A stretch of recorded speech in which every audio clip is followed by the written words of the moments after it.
En me frottant les yeux, j'ai essayé de me concentrer sur la pile apparemment interminable de copies d'Histoire de la paix qui se trouvait devant moi. Rappel constant de l'heure tardive, 21h47, l'horloge sur le mur de ma salle de classe fait un tic-tac impitoyable. Vanessa va se demander où je suis. J'ai réfléchi. Encore un peu, marmonnai-je en attrapant mon café tiède. L'écran de mon ordinateur portable a clignoté et s'est éteint pendant que je buvais. J'ai dit « non, non, non », j'ai soupiré, j'ai cliqué furieusement sur des touches et j'ai souhaité que la machine revienne à la vie, mais cela n'a servi à rien. Enfin, la batterie était passée du statut de fantôme à celui de mort. Je soupirai de fatigue, rassemblai mes affaires et me dirigeai vers le parking. Mon attention se porta sur la montagne de travail qui m'attendait encore alors que je rentrais chez moi. Si je voulais envoyer ces essais demain comme promis, je devais finir de les noter ce soir. La maison était immobile lorsque je suis arrivé. Vanessa a déposé un mot sur le comptoir de la cuisine, « Je travaille tard, il y a des restes dans le réfrigérateur. Tu aimes ?» Bien que je me sente coupable de mon retard, je souris à sa considération. J'ai réchauffé un plat de lasagne et je l'ai apporté dans notre bureau. L'ordinateur portable de Vanessa était posé sur le bureau, sa forme argentée et élancée se démarquait de ma station de travail géante et maladroite. Je me suis arrêté un instant, puis j'ai haussé les épaules. Si je l'empruntais pour faire mes devoirs, elle n'y verrait pas d'inconvénient. J'ai avalé une bouchée de lasagne lorsque l'ordinateur a démarré.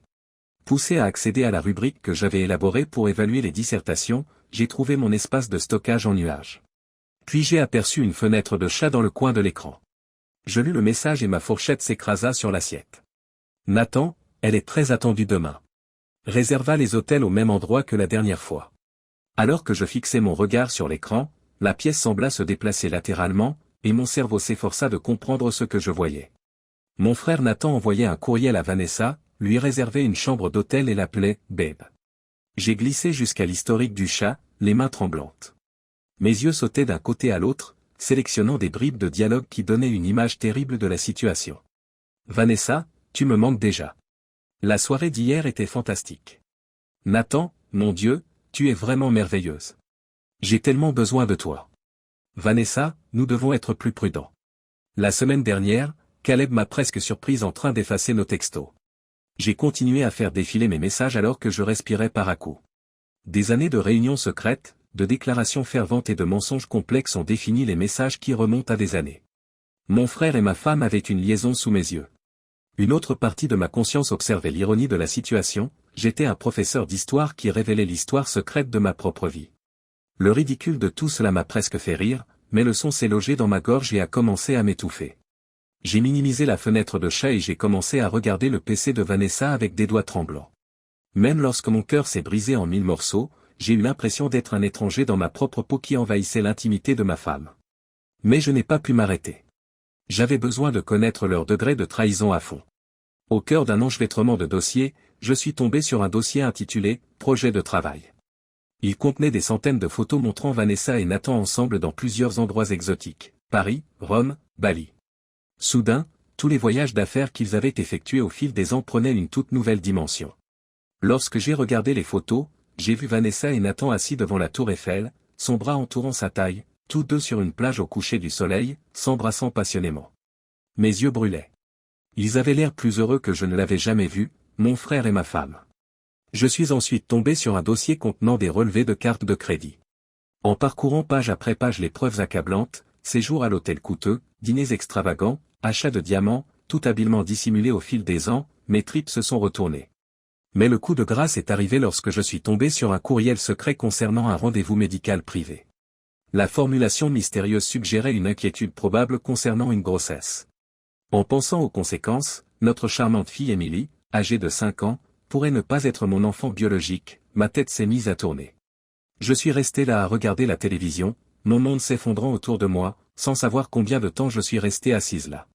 Mais une colère froide et délibérée a remplacé le premier choc lorsqu'il a commencé à se dissiper.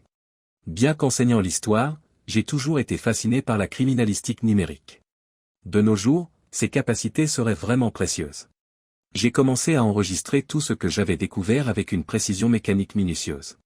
J'ai copié des fichiers, fait des captures d'écran et des sauvegardes de tous les éléments compromettants.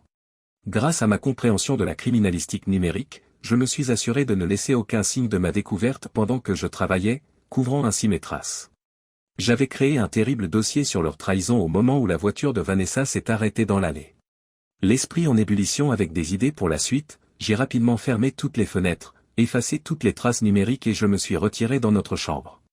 Le lendemain soir, j'ai attendu qu'Emily soit endormie pour aller voir Vanessa. Bien que mon cœur batte la chamade dans ma poitrine, je m'efforçai de parler d'une voix calme et posée. J'ai fait un geste vers le canapé du salon et j'ai dit, « Vanessa, pouvons-nous parler un moment ?»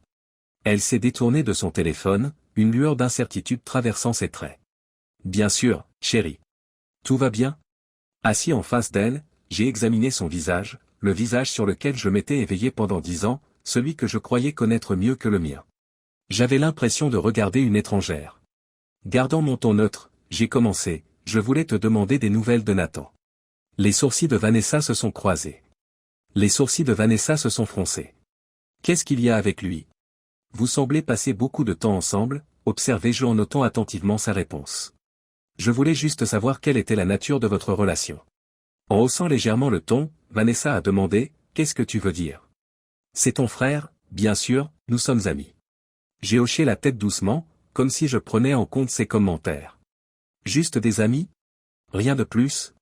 Le regard de Vanessa s'est envolé pendant une seconde, puis est revenu vers moi. Caleb, où veux-tu en venir ? Elle répondit, Nathan et moi travaillons parfois ensemble. C'est tout, en se déplaçant mal à l'aise sur le canapé. Je me suis penché vers l'avant, sans jamais détourner mon regard de son visage. Tu es sûr que Vanessa n'a rien d'autre à me dire ? Elle s'est retournée une fois de plus, les doigts agités sur ses genoux. Caleb, tu commences à m'inquiéter. Je n'ai aucune idée de ce dont tu parles. J'ai sorti mon téléphone de ma poche. J'ai délibérément ralenti et ouvert l'une des photos sur lesquelles j'étais tombé, Vanessa et Nathan s'embrassant sur la plage au coucher du soleil. Je l'ai tourné vers la télévision. Tranquillement, j'ai dit, et maintenant ? J'ai dit, tu as quelque chose à me dire maintenant. Vanessa a jeté un coup d'œil à l'image et son visage s'est vidé de ses couleurs. Ses lèvres s'ouvrent et se ferment, mais aucun son n'en sort. D'une voix à peine supérieure à un murmure, j'ai dit, je sais tout, Vanessa. La liaison, les voyages, les réunions secrètes, tout. Le masque que portait Vanessa s'est effondré. Elle se couvrit le visage de ses mains et des larmes coulèrent sur ses joues. Oh mon Dieu, Caleb, je suis tellement coupable. J'ai reculé et je l'ai regardé s'effondrer. Bien que le neuf-roi et dur de la trahison dans ma poitrine me dominait, une partie de moi voulait la consoler, la prendre dans mes bras comme je l'avais fait tant de fois auparavant. Combien de temps ? Demandai-je. Vanessa a levé les yeux, ses paupières rouges maculées de mascara. 6 ans, a-t-elle dit en chuchotant. Cet aveu m'a fait l'effet d'un coup de massue. 6 ans. Plus de la moitié de notre mariage. J'ai réussi à bredouiller, pourquoi ?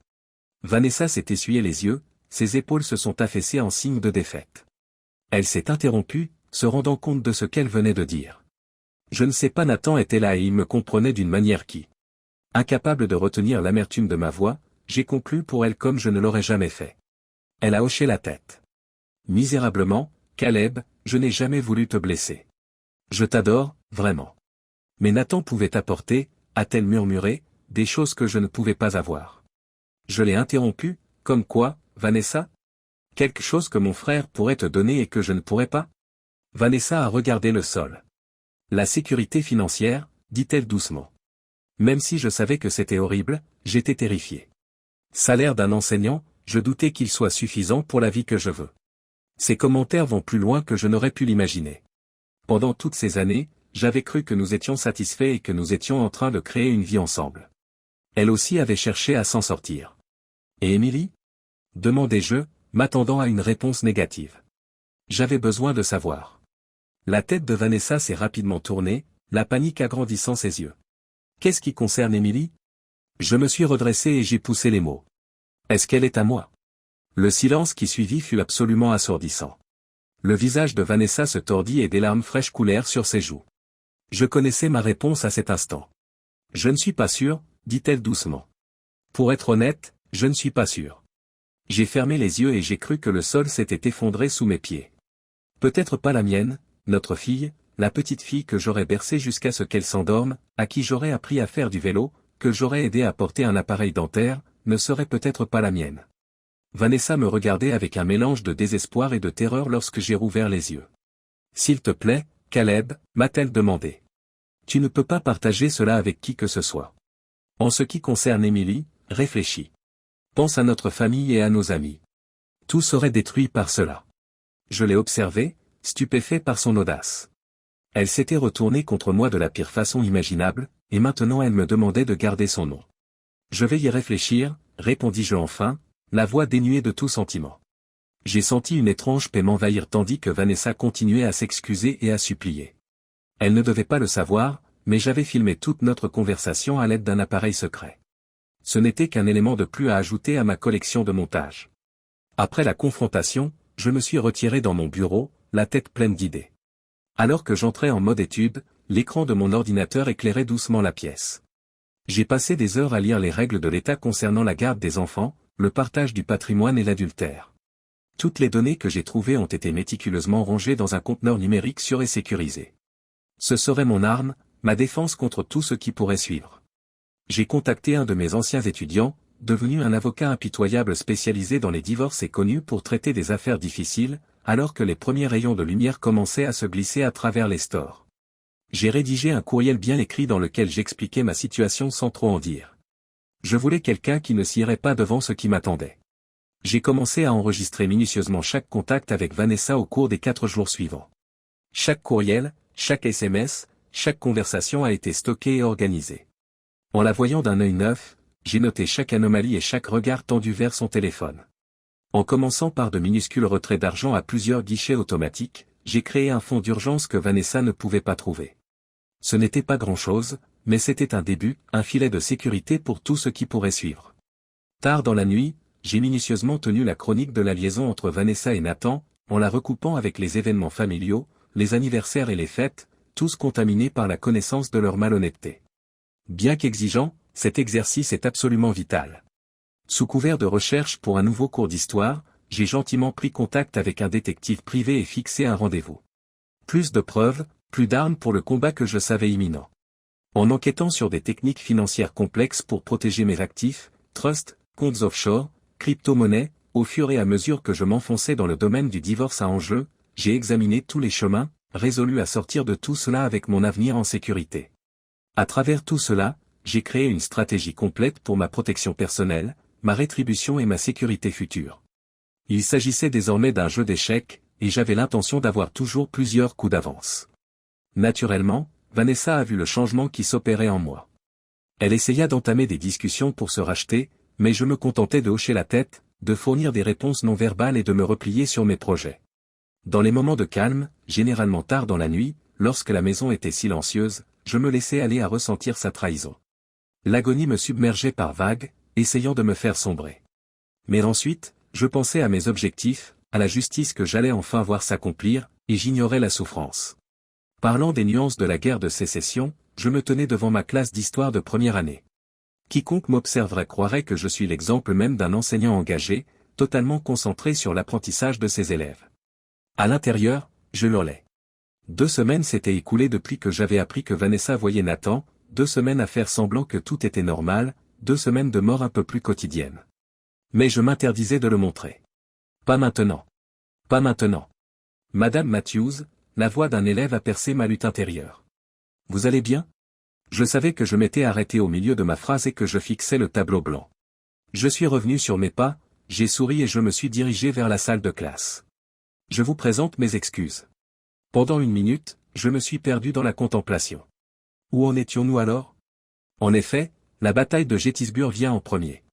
Je me suis intérieurement réprimandé en reprenant le cours. Je ne pouvais pas me permettre de tels dérapages. Mon plan prévoyait de maintenir une scolarité tout à fait normale. En fait, il fallait que je dépasse les attentes plutôt que de m'en contenter, j'avais besoin de plus. Je me suis rendu dans le bureau du principal après les cours. Après des semaines de réflexion, il me semblait que c'était le moment idéal pour présenter mon idée. Lorsque j'ai frappé à la porte ouverte, le principal Anderson a crié « Entrez, Caleb. Que puis-je faire pour vous ?»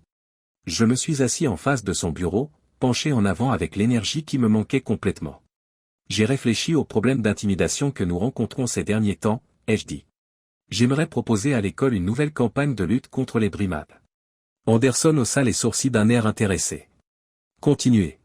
Pendant les 20 minutes suivantes, j'ai décrit ma stratégie, conférenciers invités, campagne de sensibilisation, programme de médiation par les pairs. Après avoir fait mon étude, j'ai présenté tout cela avec une grande ferveur et une grande conviction. Lorsque j'ai terminé, Anderson hochait la tête d'un air favorable. Caleb, c'est vraiment du bon travail. Ton initiative me parle vraiment. Si tu es prêt à prendre la tête de ce projet, je crois que nous pouvons y arriver. Bien qu'il ne s'agisse que partiellement d'un acte, j'ai quitté son bureau d'un pas alerte. En prenant la tête de cette initiative, je confirmerai mon statut d'instructeur engagé et sympathique. Cela m'occuperait également et me mettrait à l'abri des soupçons. Ce soir-là, je me suis rendu à ma première réunion de la société historique du quartier. En me mêlant aux passionnés d'histoire de la ville, j'ai compris l'importance stratégique d'élargir mon cercle social. Il s'agissait de membres estimés de la communauté, et dans les mois à venir, leur point de vue positif pourrait s'avérer très utile. Caleb, cria une voix familière. Je me suis retourné et j'ai vu Tom Bradshaw, le collègue de Vanessa, arriver en souriant. Je ne m'attendais pas à vous trouver ici. L'emplacement de Vanessa est. Je me forçais à sourire à contre-séure. Oh, vous savez à quel point elle a été occupée ces derniers temps. Je me suis dit que j'allais lui permettre de passer une soirée tranquille à la maison. Tom a hoché la tête d'un air compatissant. Elle a travaillé de très longues heures. Vous êtes un homme bien, Caleb. Si seulement il avait su. Alors que je rentrais chez moi ce soir-là, les projets se bousculaient dans ma tête, la campagne contre les brimades à l'école, la société historique, le programme de tutorat après l'école que j'envisageais de mettre en place. Chaque petite chose était un tremplin bien placé qui me guidait vers mon objectif final. Lorsque je suis rentré à la maison, Vanessa était blottie dans le canapé devant la télévision. Le regard attentif, elle a levé les yeux lorsque je suis entré. Elle m'a fait remarquer gentiment, « Et comment s'est passée ta soirée ?» J'ai haussé les épaules, gardant ma voix posée. Pas très mauvaise. La réunion de la société historique était fascinante. En ce qui te concerne? Tu as dormi? Elle acquiesça puis commença à hésiter. J'ai pensé que nous pourrions peut-être discuter de tout cela pendant un moment. Je commençais à être tenté. Une partie de moi essayait urgemment de calmer les émotions qu'elle aimait encore, voulait encore croire qu'il y avait un moyen d'arranger les choses. Mais je n'y suis pas parvenu. Pas si je voulais que ma stratégie se concrétise. En fait, j'ai dit, en bâillant, je suis plutôt crevé. On remet ça à plus tard. Oh, et j'ai failli oublier, je lance un nouveau programme de tutorat. Tu devrais voir si Nathan veut aller dîner ou autre chose. Je resterai tard à l'école demain. Ses yeux brillent de remords, puis la perplexité prend le devant de la scène. Tu veux que je dîne avec Nathan? J'ai haussé les épaules une fois de plus, l'image de l'indifférence. Pourquoi pas? C'est mon frère après tout, et vous travaillez ensemble. Ce n'est pas comme si je pouvais te demander de ne plus jamais le revoir, non? Je me suis laissé aller à un petit sourire satisfait et je suis monté à l'étage, laissant Vanessa confuse derrière moi. Je l'ai laissé traîner avec Nathan. Les laisser croire que j'étais soit simplement stupide, soit indulgente, soit aveugle. Cela ne ferait que rendre leur chute encore plus difficile à la fin. Pendant les 3 semaines qui suivirent, je me lançais à corps perdu dans ma nouvelle entreprise. Les élèves, les parents et les collègues instructeurs m'ont tous félicité pour la campagne de lutte contre les brimades. Les élèves en difficulté faisant des progrès notables, mon programme de tutorat après l'école a rapidement gagné en popularité. J'ai même créé un blog où j'ai pu offrir des conseils de vie et des leçons d'histoire. J'ai découvert que j'aimais vraiment écrire, mais c'était aussi un moyen d'améliorer mon image publique. C'était un moyen d'exprimer les idées et les émotions que je n'arrivais pas à communiquer dans ma vie quotidienne. En même temps, je construisais la base de mon châtiment. Les discussions informelles avec des amis se transformaient en occasion de poser des questions sur Vanessa. Tu sais, c'est drôle, dis-je en riant franchement. Vanessa travaille tellement ces derniers temps que j'ai l'impression de la voir à peine. Heureusement qu'il y a Nathan, au moins quelqu'un veille sur elle au bureau, non. Même s'ils s'empressaient de m'apaiser, je voyais l'inquiétude et la méfiance fleurir dans leurs yeux. C'était presque trop simple. Le véritable coup de maître, cependant, est venu lorsque j'ai proposé de chaperonner le voyage de la classe de terminale, une semaine loin de la maison, entouré de témoins capables de confirmer ma localisation à chaque minute de chaque jour. C'était exactement l'excuse idéale pour ce que j'avais prévu. À l'aide d'un modulateur de voix que j'avais acheté en ligne, j'ai appelé anonymement plusieurs entreprises des environs la veille de mon départ. Je leur ai parlé du passé malhonnête de Nathan. Même si je me sentais en sécurité, c'était un risque calculé. Les murmures auraient commencé à circuler à mon retour de vacances. Le lendemain matin, alors que je montais dans le bus avec les élèves enthousiastes de terminale, j'ai vu Vanessa qui me regardait fixement depuis le parking. Elle a levé la main en signe d'adieu, son visage mêlant remords et nostalgie. Je lui ai répondu par un signe de la main, mon sourire n'a jamais atteint mes yeux. Qu'elle m'imagine ignorante. Qu'elle croit qu'elle s'éloigne de tout cela. Assis en face de Vanessa à la table de notre cuisine, je portais un masque bien construit d'appréhension et d'exaltation. La clé de la prochaine étape de mon plan se trouvait dans les documents que nous avions devant nous. Je sais que cela semble fou, ajoutai-je, mais pensez à Vanessa. Cela pourrait être énorme. Ses sourcils se froncèrent tandis qu'elle parcourait attentivement les documents une fois de plus. Elle semblait dubitative. Je ne suis pas sûr Caleb, une start-up technologique semble dangereuse. J'ai hoché la tête, voyant son inquiétude. C'est risqué, mais Jake était l'un de mes meilleurs étudiants, il est brillant, son idée pourrait révolutionner l'industrie, nous serions sur le terrain. Bien sûr, Jake n'existait pas. Il n'y avait pas un seul ancien étudiant exceptionnel avec un concept révolutionnaire. L'entreprise n'était qu'un faux bien ficelé, une société écran que mon avocat avait mise au point pour constituer le piège financier idéal. Toujours dubitative, Vanessa se mordit la lèvre. Mais Caleb, nos économies, c'est beaucoup d'argent. J'ai traversé la table en prenant sa main dans la mienne. Chaque parcelle de maîtrise de soi m'aidait à ne pas reculer devant son contact. Pensez à ce que nous pourrions faire avec un tel rendement. Les vacances que nous pourrions prendre, le fonds d'études que nous pourrions créer pour Émilie. Parfois, il faut prendre un risque pour obtenir une grande récompense. J'ai observé l'instant où elle a hésité, la lueur de la possibilité et de l'avidité dans ses yeux. Eh bien, nous pourrions peut-être dépenser un peu pour voir comment cela se passe. J'ai secoué la tête, poussant à l'avantage. C'est tout ou rien, Vanessa. Nous serions fous de ne pas nous lancer à fond. C'est une fois dans une vie. J'ai eu l'impression, pendant une seconde, d'en avoir trop fait, mais Vanessa a acquiescé, un petit sourire se dessinant sur sa bouche. D'accord, allons-y. J'ai serré sa main et lui ai rendu son sourire. Je lui ai serré la main et lui ai rendu son sourire. Tu ne le regretteras pas, chérie. Je te le jure. Pendant que je rassemblais les documents, mes pensées allaient de l'avant vers les prochaines actions. La création d'entreprise n'était qu'un début.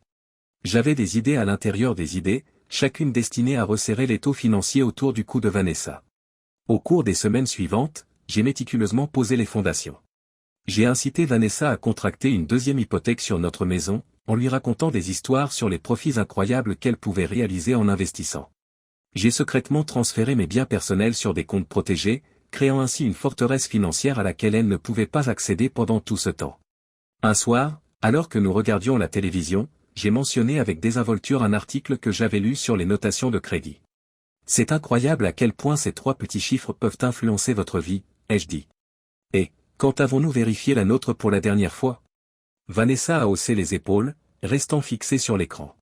Je pense que c'était il y a quelque temps, je ne suis pas sûr. Pourquoi? Je fronce les sourcils d'un air inquiet.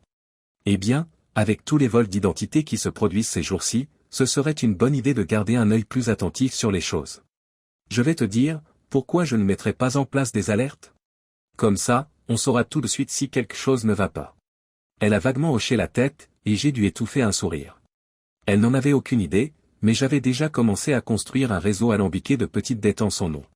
Rien de particulièrement évident, rien qui puisse susciter des inquiétudes immédiates, mais au fil du temps, ces petits accros s'accumuleraient et réduiraient progressivement mais définitivement sa cote de crédit. Quelques jours plus tard, j'ai montré à Vanessa une pile de documents à signer, des informations financières ordinaires, et elle a commencé à montrer de réels signes de rébellion. Des mises à jour sur les assurances, des documents sur les investissements, ce genre de choses. Elle a à peine regardé les papiers avant d'apposer sa signature au bas de chacun d'entre eux. Elle aurait pu voir le document donnant procuration à nos biens communs si elle avait pris la peine de l'étudier de près. Mais elle ne l'a pas fait, et j'ai soumis les documents avec satisfaction. J'ai continué à poser mes fondations financières indépendantes et sûres, comptes offshore, investissements en bitcoin, alors que les semaines s'étiraient en mois. J'ai cherché partout des moyens de protéger mes actifs et mes revenus futurs. J'ai observé Vanessa devenir de plus en plus enthousiaste à propos de notre investissement dans la start-up. Toujours avide de nouvelles de notre ancien élève absent, elle consultait son téléphone. Je lui peignais des images vivantes des richesses à venir, en lui donnant juste assez d'informations pour qu'elle reste accrochée. Tu sais, a-t-elle commencé un soir au cours d'un dîner, les yeux brillants d'espoir, j'ai réfléchi. Une fois que cet investissement sera rentabilisé, je pourrais peut-être réduire mes heures de travail et passer plus de temps avec Émilie. Bien que mon ventre se soit retourné de dégoût, j'ai hoché doucement la tête en signe d'encouragement. Compte tenu de ce qu'elle avait fait, croyait-elle vraiment qu'elle méritait ce genre de bonheur? J'ai dit, ça a l'air fantastique, chérie, et j'ai menti naturellement. Émilie apprécierait certainement cela. Je me suis donné le temps de réfléchir en faisant la vaisselle ce soir-là. Le piège de l'argent était tendu. Vanessa était pratiquement emballée pour la catastrophe qui approchait.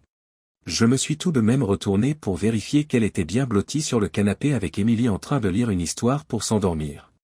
Pendant un bref instant, j'ai vu la femme dont j'étais tombé amoureux, la femme dont je pensais qu'elle serait toujours à mes côtés. Je cligne des yeux et l'illusion se brise. Cette femme avait disparu, si tant est qu'elle ait jamais existé. Elle a laissé à sa place une étrangère qui s'est retournée contre moi de la pire façon imaginable. Je me suis retourné vers l'évier. Le piège était configuré. Il ne restait plus qu'à le déclencher. Je regardais Nathan aller et venir, son visage étant un masque de peur à peine contenu, et je me tenais à la porte de son bureau. 3 mois s'étaient écoulés depuis que j'avais dénoncé anonymement ses méthodes commerciales malhonnêtes, et les répercussions commençaient enfin à se faire sentir. Je ne suis pas très clair, dit Nathan. Passant une main dans ses cheveux en désordre, tout semblait aller pour le mieux, puis, tout à coup, il sembla que la planète entière se désintégrait. Je suis entré dans la pièce, mon expression étant un mélange bien calibré d'incertitude et d'inquiétude. Je demande à Nat, qu'est-ce qui se passe? Parle-moi. Les yeux fous, il s'est retourné pour me faire face.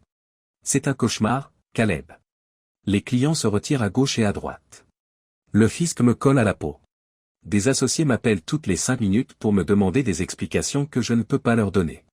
Je me suis approché de lui et j'ai posé une main consolatrice sur son épaule. Je me suis approché de lui et j'ai posé une main réconfortante sur son épaule, mais tout mon sang-froid m'a empêché de serrer le poing et de le frapper. Ça a l'air grave, mon Dieu, Nat. Comment puis-je t'aider? Nathan s'affaissa sur sa chaise, visiblement démoralisé. Je suis dans le pétrin, Caleb. Plus profond que tu ne peux l'imaginer. Je ne suis pas sûr que quelqu'un puisse m'aider à ce stade. Oh, si seulement il pouvait le savoir. J'ai mis de la chaleur dans ma voix, viens. Tu es mon frère. Quoi qu'il en soit, nous trouverons une solution ensemble. Pourquoi ne me raconterais-tu pas ce qui s'est passé? Pendant 1 heure, j'ai écouté Nathan raconter son histoire de misère. Chaque révélation de tromperie, chaque aveu de rapport falsifié et de comptes truqués me procurait un plaisir terrible. Bien sûr, le gadget secret dans ma poche enregistrait tout pour la postérité. La tête entre les mains, Nathan dit, et maintenant, j'ai le fisc qui me colle au cul. Je suis foutu, Caleb. Je ne sais pas quoi faire. Je me suis penché en avant et j'ai parlé doucement, mais avec force. Écoute-moi, Nat. Nous allons nous en sortir. J'ai un ami dans l'industrie financière, laisse-moi te présenter, il pourra peut-être t'aider à arranger les choses. Nathan releva la tête, un éclair d'optimisme se fit jour. Après tout, tu ferais ça pour moi. J'ai souri, l'image du pardon fraternel. Bien sûr. Tu es mon frère. 2 jours plus tard, j'ai amené Nathan à mon ami, en fait un enquêteur sous couverture que j'avais engagé pour sonder encore plus le comportement douteux de Nathan. Désespéré d'avoir une bouée de sauvetage, Nathan a confié secret sur secret à l'homme qu'il pensait être un sauveur, et je l'ai regardé avec délice. Au fil des semaines, je me suis comporté comme prévu, le frère inquiet et serviable qui était toujours là avec une oreille attentive ou un mot d'encouragement. Je rassemblais de plus en plus de preuves et je notais de plus en plus d'aveux embarrassants. Pour maintenir ma réputation de « bon gars », j'ai même fait en sorte d'être vu en train de soutenir publiquement Nathan, alors que je contribuais à le faire tomber. Je l'invitais à des dîners en famille ou me présentais sur son lieu de travail avec du café et des beignets.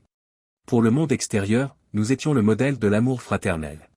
Des conseils bienveillants à ses partenaires commerciaux survivants sur son manque de fiabilité, des chuchotements dans les bonnes oreilles sur son comportement douteux, je tournais le couteau de plus en plus profondément dans les coulisses. Chaque action était délibérée pour faire avancer Nathan vers le bord du gouffre. Et puis Nathan m'a offert l'arme ultime sur un plateau d'argent, juste au moment où j'avais l'impression que les choses ne pouvaient pas s'améliorer. Tard dans la soirée, nous étions dans son bureau. Nathan s'ouvrait une fois de plus à son cœur. J'avais doucement orienté la discussion vers sa vie privée, et il a finalement saisi l'hameçon. « Tu sais ce qui est le plus grave, Caleb » murmura-t-il en soulignant avec son verre. « Je suis en train de tout perdre, mon entreprise, ma réputation, et pour quelques petits plaisirs avec ta femme. » Je me suis arrêté, mon cœur battait la chamade. J'attendais ce moment. D'une voix à peine plus forte qu'un murmure, j'ai dit, « Qu'est-ce que tu as dit ?» J'ai dit, « Qu'est-ce que tu as dit ?» Les yeux de Nathan s'écarquillent lorsqu'il comprend ce qu'il a laissé échapper. Merde, Caleb, je ne voulais pas. Mais trop tard. Les vannes se sont ouvertes, et Nathan, ivre et désespéré, a révélé tous les détails de sa liaison avec Vanessa. Alors que je me réjouissais mentalement, j'étais assis là, mon visage était un masque de stupéfaction et de trahison. Tout était enregistré, chaque mot méchant. Je me suis levé quand Nathan a fini par ralentir, son visage était une image de souffrance et de honte. La voix tremblante de ce que Nathan considérerait comme de l'émotion, j'ai répondu, je crois que je devrais y aller. Caleb, attends. Caleb, attends, s'écria Nathan. Je suis désolé, je suis vraiment, vraiment désolé. Je t'en prie, tu ne dois en parler à personne, cela détruirait tout. Arrêté à la porte, je me suis retourné brièvement pour lui faire face. Tout révéler et voir l'horreur sur son visage lorsqu'il comprendra à quel point je l'ai berné m'intriguait. Mais non, le moment était mal choisi. Ce n'est pas le moment. J'ai besoin d'un peu de temps, ai-je répondu, la voix sous contrôle. Ne me téléphonez pas pendant un moment, d'accord ? Enfoncé dans son fauteuil, un homme brisé, je l'ai laissé là. Alors que je rentrais chez moi, j'ai commencé à réfléchir à un dernier moyen d'envoyer Nathan au bord du gouffre. En utilisant le même modulateur vocal que j'avais utilisé pour les conseils professionnels, j'ai appelé anonymement la femme de Nathan, Sarah, le lendemain matin. Je l'ai informée de presque tout ce qui concernait l'histoire d'amour entre Nathan et Vanessa. J'ai omis de préciser qu'Emily était peut-être la fille de Nathan. Cette information attendait un événement plus public. Les jours suivants, j'ai assisté de loin à l'effondrement de la vie privée de Nathan. Sarah l'a mis à la porte et a demandé le divorce presque immédiatement. Nathan était à bout de nerfs entre cette situation et la faillite de son entreprise, j'étais là pour voir tout cela. Jouant le rôle du frère indulgent et encourageant, je l'invitais à dîner et le laissais s'installer sur mon canapé lorsque les choses devenaient trop difficiles à la maison. Je rassemblais des preuves supplémentaires et notais des échanges de plus en plus accablants. Un soir, alors que Nathan était assis sur mon canapé, la tête dans les mains, j'ai décidé d'insister un peu. Je ne comprends pas, Nat, ai-je répondu en prenant un air gentiment compatissant. Comment les choses ont-elles pu se dégrader à ce point? Je veux dire que je peux presque comprendre l'affaire de l'entreprise, mais la liaison avec Vanessa? Comment as-tu pu me faire ça? Nathan a levé ses yeux vides, ourlés de rouge. J'aimerais avoir une réponse. C'est arrivé, puis ça a continué, et je n'ai pas pu l'arrêter.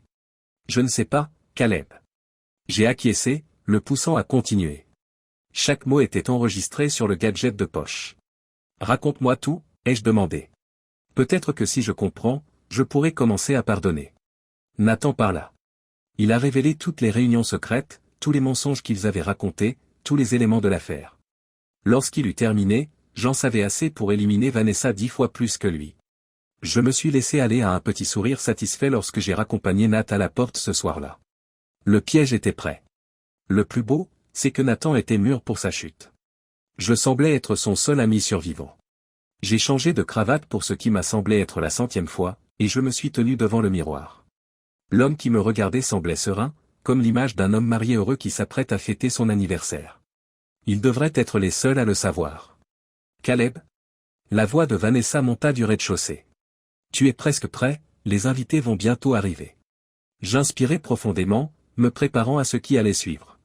J'ai répondu, je descends tout de suite, chérie, d'une voix chaude et ferme. Pendant que je descendais les marches, je regardais Vanessa s'affairer autour d'une composition florale dans l'entrée. Ses cheveux étaient relevés en une gracieuse coiffure et sa tenue vert émeraude lui allait à ravir. Ma volonté a vacillé pendant une seconde, puis je me suis souvenu des photos, des messages, des années de mensonges et de trahison. Une fois de plus, mon cœur s'est endurci. Alors que Vanessa fixait ma cravate, elle m'a dit, « Tu as l'air bien. » Elle souriait. Je lui ai répondu en souriant, modèle idéal d'un mari dévoué. Et comme toujours, tu es fantastique. Le concert a commencé exactement au moment où la sonnette a retenti. J'ai joué exactement pendant l'heure qui a suivi.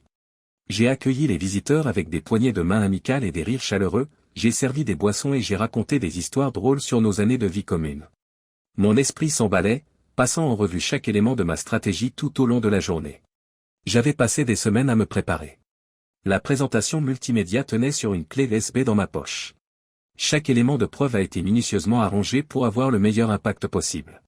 J'avais même fait appel à une équipe audiovisuelle professionnelle, sans doute pour organiser une fête d'anniversaire émouvante.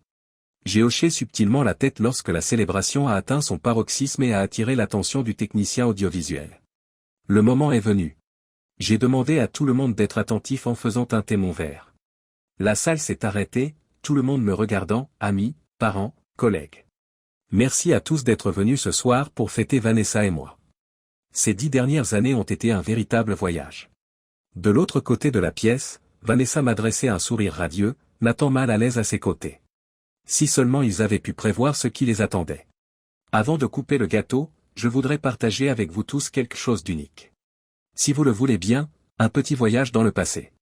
Le projecteur s'est mis à bourdonner tandis que les lumières s'éteignaient. Le cœur battant, je me suis déplacé sur le côté. La première photo s'est affichée à l'écran. C'était une photo prise le jour de notre mariage. Jeunes et amoureux, Vanessa et moi nous regardions dans les yeux. Un « ah » collectif a retenti dans toute l'assemblée. Vanessa, ai-je murmuré, la voix chargée de sentiments. Je pensais tout savoir de toi lorsque nous nous sommes mariés, je pensais que nous allions construire une vie d'honnêteté, de confiance et de respect mutuel. L'image suivante était une photo de Nathan et Vanessa à la Tour Eiffel, son bras autour de la taille de Vanessa. Mais il semble que j'avais tort. Les invités réunis ont sursauté. Les yeux de Vanessa ont volé entre moi et la télévision, son visage étant incolore. Elle a marmonné, « Caleb. Qu'est-ce que tu fais dans ce moment ?» J'ai continué ma présentation, l'ignorant. D'autres images sont apparues à l'écran, Vanessa et Nathan en voyage d'affaires, des fragments de leurs échanges de textos, des relevés de cartes de crédit indiquant des séjours à l'hôtel et des cadeaux coûteux. Ma femme et mon frère entretiennent une liaison dans mon dos depuis 6 ans. Ils m'ont menti à maintes reprises, à nous tous. J'ai continué, la voix posée malgré les turbulences de mes tripes.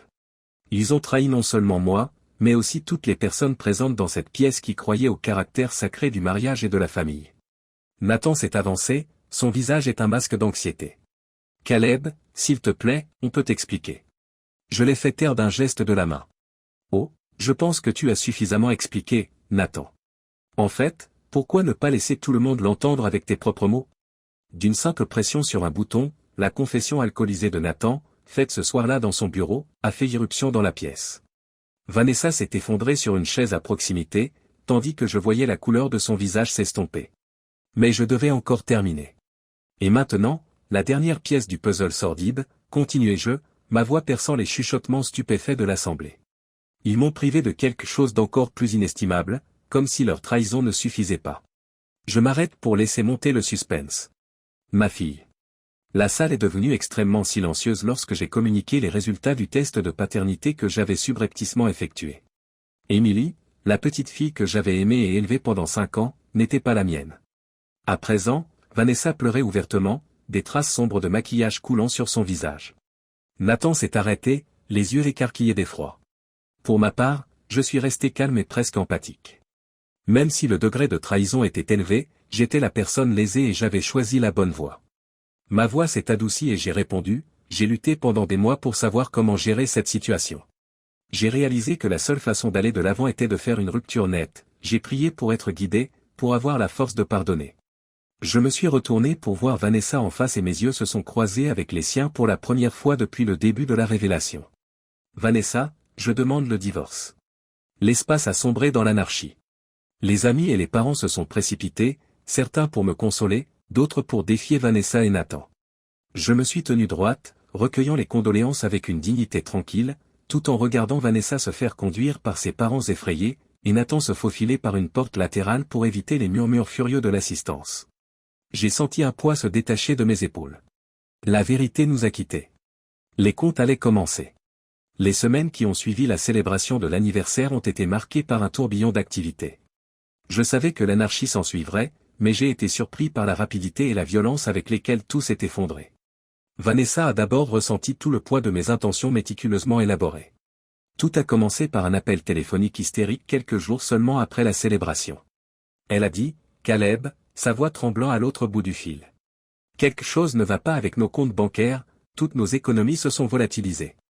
J'ai fait semblant d'être inquiet, ma voix étant le mélange idéal d'incertitude et d'anxiété. Comment ça, disparu? C'est impossible. Elle se lamente, je ne sais pas, tout ce que nous avons investi a disparu. La start-up dans laquelle nous avons investi a fait faillite. J'ai laissé une pointe de colère s'insinuer dans ma voix. Tu veux dire celle dans laquelle tu as insisté pour qu'on investisse tout notre argent? La start-up? Si je le dis personnellement, c'était une brillante mise en scène. En fait, bien sûr, c'est moi qui avais préconisé cette dépense. Mais sous le coup de l'émotion de la fête, Vanessa ne se souvenait plus de rien. Semer le doute et lui faire croire que c'était son idée depuis le début était trop simple. Elle bégaya, visiblement déstabilisée. Je pensais que... Peu importe, l'ai-je interrompu. Je vais téléphoner à la banque pour essayer de savoir. J'ai raccroché, un sourire se dessinant sur ma bouche. Vanessa était tombée directement dans le piège financier qui s'était ouvert. Au cours des 3 jours suivants, les résultats n'ont cessé d'affluer. Vanessa a découvert que nous étions maintenant sérieusement endettés, en plus d'avoir perdu notre argent. L'hypothèque de second rang qu'elle insistait pour obtenir afin d'investir davantage était un poids autour de son cou. Entre-temps, mon avocat avait entamé une procédure de divorce hostile. Muni d'une pile de données, il a dressé un portrait dévastateur de Vanessa en tant qu'épouse déloyale qui m'avait méthodiquement trompé et maltraité financièrement tout au long de notre mariage. J'ai fait en sorte d'être vu dans toute la ville, l'air fatigué et agité, jouant le rôle de l'époux malheureux qui essaie courageusement de tenir le coup. L'énorme compassion et le soutien de la communauté, si seulement elle connaissait l'étendue de mes activités, sont ce qui me pousse à aller de l'avant. De son côté, Nathan ne faisait rien d'autre que d'échouer. Sa société était en chute libre, les clients la quittant par vagues au fur et à mesure que les rumeurs sur son comportement malhonnête se répandaient. Ses anciens partenaires commerciaux se séparaient rapidement, tandis que le fisc lui collait au basque. De loin, j'ai vu Nathan faire des gestes de plus en plus désespérés, risquant de plus en plus pour essayer de survivre. Chaque revers l'aidait à s'enfoncer dans le gouffre que j'avais laborieusement créé. Un événement particulièrement gratifiant s'est produit lorsque j'ai écouté une discussion dans le café du quartier. 2 anciens clients de Nathan étaient assis devant leur café, la voix basse, mais pas assez. L'un d'eux a dit tout bas, « Vous y croyez ? J'ai entendu dire qu'il falsifiait les comptes depuis des années, le fisc va le crucifier. » L'autre tourna la tête avec dégoût. L'autre tourna la tête, dégoûté, et dire que nous lui avons confié notre argent. Dieu merci, nous nous en sommes sortis quand nous l'avons fait. J'ai bu mon café en cachant mon sourire sous le rebord de la tasse. Les chuchotements que j'avais lancés, les preuves que j'avais délibérément divulguées, tout cela s'emboîtait à merveille. Vanessa et Nathan se sentaient de plus en plus seuls au fil des semaines. Déçus par leur comportement, leur groupe social commun a commencé à les exclure. Les invitations se sont taries, les appels téléphoniques sont restés sans réponse. Même leurs amis les plus proches ont eu du mal à les soutenir face à une trahison aussi évidente. Désespérée, Vanessa s'est tournée vers ses proches.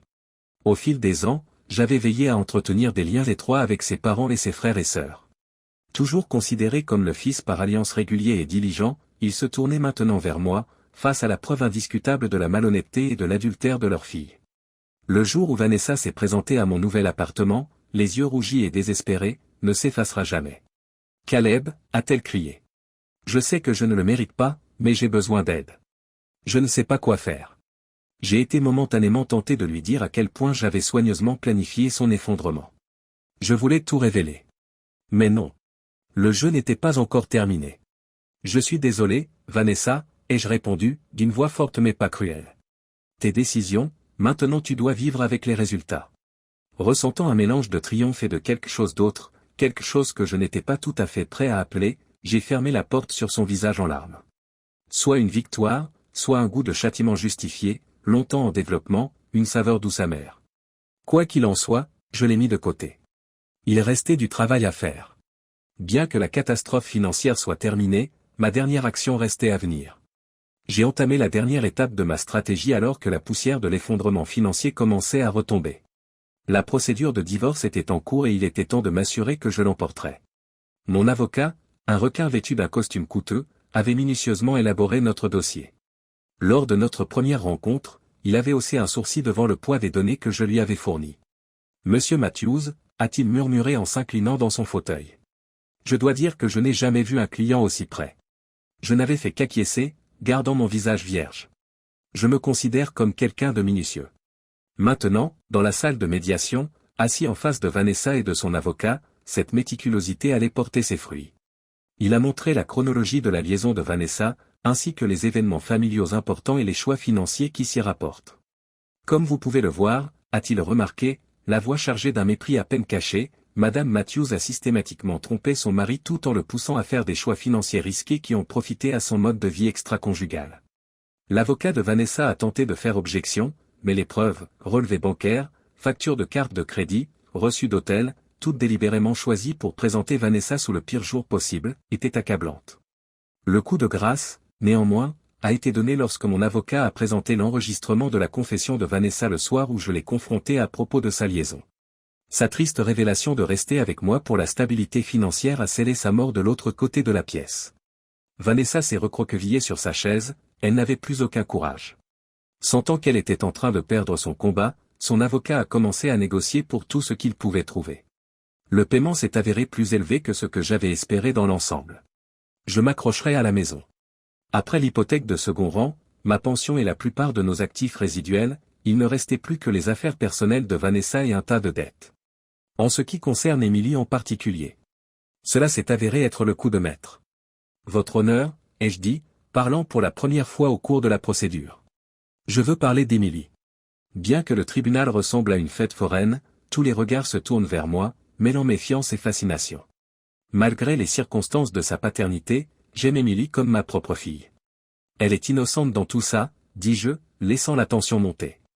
Mais je pense qu'il serait dans son intérêt de connaître son père biologique, je suis donc prêt à laisser Vanessa et Nathan l'élever en bénéficiant d'un droit de visite raisonnable pour moi-même. L'espace est devenu silencieux. Je pouvais voir l'esprit de chacun tourner avec l'héros. Je me montrais magnifique à leurs yeux, faisant passer les besoins d'Émilie avant ma propre souffrance. En fait, je me libérais du rappel quotidien de l'infidélité de Vanessa tout en les accablant, elle et Nathan, de la tâche d'élever un enfant dans le cadre de leur catastrophe financière. Froid, délibéré et sous couvert d'altruisme, c'était le châtiment idéal. J'ai vu mon plan bien conçu se réaliser lorsque le divorce a été officialisé. Déjà ébranlé par l'effondrement de sa société, Nathan faisait maintenant l'objet de nombreuses enquêtes pour fraude fiscale. J'avais fait en sorte que ces transgressions soient portées à la connaissance d'entreprises et de clients potentiels, ce qu'il avait mis sur la liste noire de l'entreprise. Vanessa, qui était auparavant la coqueluche de notre cercle social, était devenue une paria. Sa réputation était entachée, les rumeurs la suivaient partout. Émilie allait souffrir pendant des années, le poids financier de l'élever seul plus la montagne de dettes dont je l'avais chargée étant une garantie. En ce qui me concerne, je suis sorti de l'épreuve avec une réputation non seulement intacte, mais améliorée. J'étais considéré comme une victime courageuse et indulgente qui avait supporté avec grâce et dignité une horrible trahison. Cette image m'a permis d'obtenir un poste d'enseignant convoité dans une école privée d'un autre État, un nouveau départ à l'abri des terribles souvenirs et des regards indiscrets des personnes qui connaissaient mon histoire. Pourtant, je ne me sentais pas satisfaite de me détourner de ce poste. Il me restait une dernière carte à utiliser. En m'appuyant sur mon nouveau statut d'enseignante vénérée, j'ai écrit un best-seller sur la manière de surmonter la trahison, Weathering the Storm, un voyage à travers l'infidélité et la rédemption. Ce livre a fait sensation lorsqu'il est arrivé dans les librairies, au moment même où je m'adaptais à ma nouvelle existence. Des talk shows, des présentations, même des discussions sur un contrat de film. Je semblais soudain être partout. Partout dans le pays, des gens s'intéressaient à mon histoire de pardon et de force d'âme. Bien sûr, le Caleb Matthews qui apparaissait sur ces pages était un personnage bien construit, le mari trompé qui avait trouvé la force de pardonner, voire d'oublier, le père engagé qui avait fait passer les besoins de son enfant avant sa propre souffrance, l'homme qui s'était relevé des cendres de la trahison, plus fort et plus sage. C'était la conclusion idéale pour ma symphonie du châtiment. Non seulement j'avais détruit la vie de Vanessa et de Nathan, mais j'avais fait de leur trahison un tremplin vers le succès. Je me suis donné le temps de réfléchir pendant que je faisais mes valises et que je me préparais à partir pour ma nouvelle vie en dehors de la ville. L'année écoulée avait été un tourbillon d'anarchie bien planifié et de mouvements délibérés. J'avais gagné et j'étais parti sur le long terme. J'ai pensé à Vanessa et Nathan, qui devaient faire face au bannissement social, à la ruine financière et à quelques années de bataille judiciaire. Je pensais à Émilie, innocente et ignorante de la tempête qui avait divisé notre famille. Un frisson d'incertitude me traversa momentanément. Avais-je été trop loin? Puis, je me suis souvenu de la souffrance, de l'humiliation, des années de mensonges et de trahison. J'ai choisi de ne pas le faire. Ils avaient choisi ce qu'ils voulaient. Ils devaient maintenant vivre avec les résultats. J'ai jeté un dernier coup d'œil autour de la maison qui avait été la nôtre. Puis j'ai franchi la porte et je suis entré dans ma nouvelle vie sans regarder en arrière. L'époux maltraité, l'enseignant engagé, le romancier à succès Caleb Matthews étaient prêts à affronter la vie. Laissez Vanessa et Nathan négocier l'épave. Construit sur l'épave de leur trahison, j'avais un brillant avenir. Je me laissais aller à un petit sourire, bien maigre, en m'éloignant de la ville qui avait vu ma plus belle vengeance et ma pire souffrance. La partie était terminée, j'avais gagné.